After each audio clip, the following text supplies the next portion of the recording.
TV से बॉलीवुड।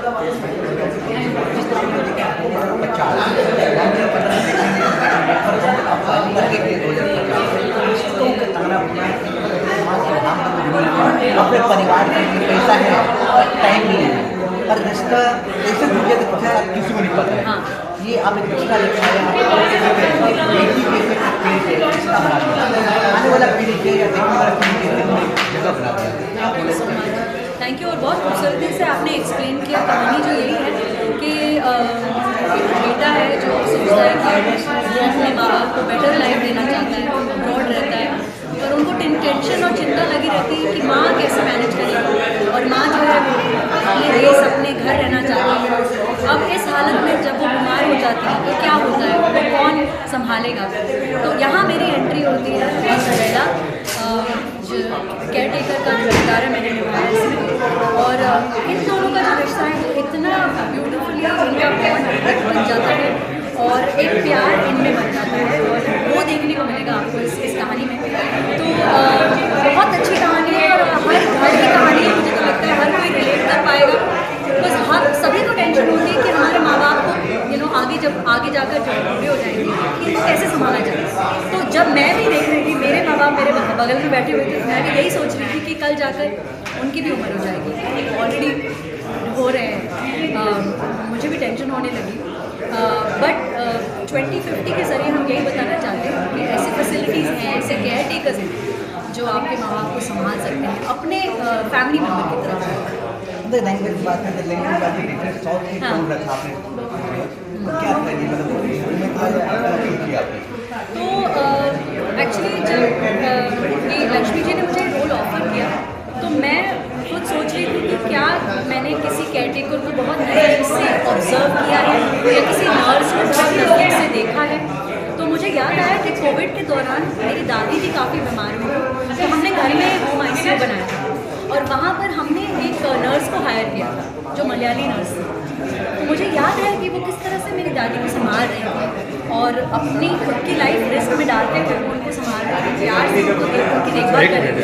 तो मैं बस वो सारी चीज़ें याद कर रही थी और मुझे याद आया कि वो मलयाली थी। मैंने लक्ष्मी जी को सजेस्ट किया कि मैं मलयाली टोन रखना चाहती हूँ, क्योंकि ज़्यादातर जो नर्सेज हम मिलते हैं हॉस्पिटल में वो अक्सर केरला से होते हैं, तो मैं वो टोन रखना चाहती थी। बट काफ़ी डिफ़िकल्ट होता है कि हम ज़्यादा उसको कॉमिकल जोन में ना ले जाएं या ज़्यादा कैरिकेचरिश ना हो जाए। तो मेरी कोशिश थी कि उसको काफ़ी सटल रखूँ और वो सीरियसनेस और वो सॉफ्टनेस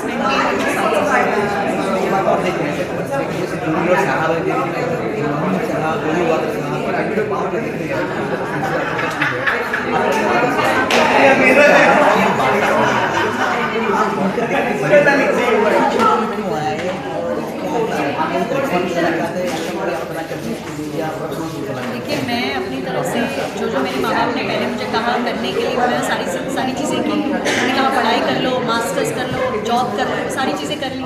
फिर आखिरकार जो खून में है वो है, तो फिर मुझे अंदर से फीलिंग आई कि नहीं, मुझे कॉमेडी करनी है और बिल्कुल DNA है उनका मन है अंदर, तो वो चीज़ उनसे मुझे मिली है और खुदा की देन है। तो बस कॉमेडी करती गई और मुझे इतना मज़ा, हाँ बहुत प्यार देते हैं और लोग, और मुझे इतना मज़ा आता है लोगों को हंसाना, एंटरटेन करना। तो 10 साल हो गए मुझे कॉमेडी करते करते, और उसके साथ साथ इस तरह के रोल्स जब आते हैं तो एज एन आर्टिस्ट लोग मुझे देखते हैं कि कितनी वर्सेटाइल है। और मेरी कोशिश ये है कि मैं लोगों को दिखाऊं कि हाँ, मैं कॉमेडी के अलावा भी बहुत चीज़ें हैं जो मैं कोशिश करना चाहती हूँ, अटेम्प्ट करना चाहती हूँ, ट्राई करना चाहती हूँ। तो आई होप इस शॉर्ट फिल्म के ज़रिए भी बहुत सारे प्रोड्यूसर्स डायरेक्टर्स देखेंगे और सोचेंगे कि हाँ, जिमी सिर्फ कॉमेडी नहीं कर सकती, शायद कुछ और भी ट्राई करना चाहिए। तो आगे जाकर के इस तरह के रोल्स करना चाहूँगी, शायद विलन का रोल करना चाहूँगी, कुछ और अलग अलग, क्योंकि ऑडियंस को सरप्राइज करते रहना चाहिए।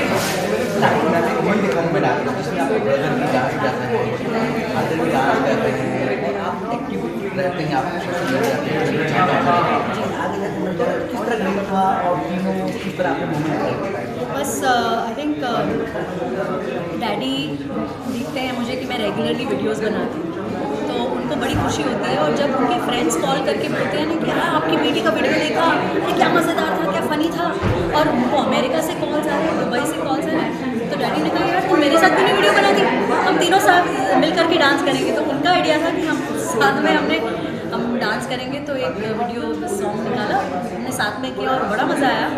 और आप देखिए उनकी उम्र क्या हो रही है, 67। आपको टक्कर दे रहे हैं 2 भाई। वही तो कह रही हूँ, 67 की उम्र में उनकी एनर्जी देखिए, तो अभी हमको कितना और सीखना बाकी है।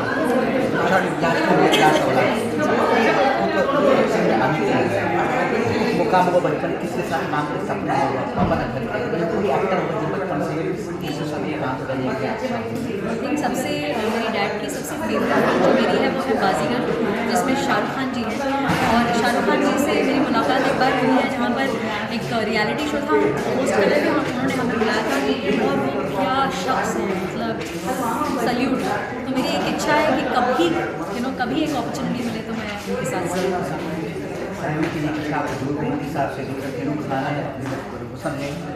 एक्टर अच्छा होना तो सबको मौका मिल जाए। सबर के फल मीठा होता है। दीदी जी को सबर का फल मीठा हो, उम्मीद करते हैं सपना पूरा हो। Thank you so much. Full name है टीवी से बॉलीवुड टीवी से बॉलीवुड तक के सभी फुल नेम के साथ पूरा नाम मेरा नाम है ना। हाय, दिस इज जेमी लीवर और आप देख रहे हैं टीवी से बॉलीवुड तक। मेरी फिल्म आ रही है 2050 जो 15 मार्च को यूट्यूब पर अवेलेबल होगी, जरूर देखिएगा। Ma'am thank you. आपके पापा